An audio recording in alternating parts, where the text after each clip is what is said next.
Char kway teow dengan udang galah. Orang Bahau mesti dah familiar sangat dengan kedai ni kan? Hari tu Kak Faz singgah makan di salah satu pot makan yang sangat famous di Bahau, iaitu Kedai Hatta.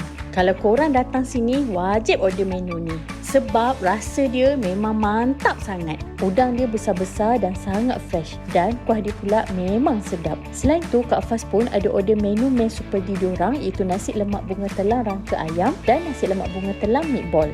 Untuk promo ni boleh tambah air signature diorang, iaitu kopi Hatta dan juga honey lemon atau peach tea dengan tambahan RM5 sahaja. Sambal nasi lemak dia memang padu. Cukup rasa manis, masin, pedas. Tapi taklah terlalu pedas dan sesuai untuk anak-anak. Rangka ayam dia pula rangup dan sangat sedap. Untuk budak-budak sesuai sangat ambil ni sebab ada meatball, ada fries, siap ada kuah black pepper lagi. Kedai dia pun luas, siap ada ruang indoor dan outdoor. Yang bagusnya, kat sini pun ada sediakan kemudahan surau untuk lelaki dan perempuan. Kalau korang nak bawa mak ayah, jangan risau tau. Sebab kat sini kawasan parking dia pun banyak dan boleh parking betul-betul depan kedai. Jadi kepada peminat char kway teow, jangan lupa check out Kedai Hatta.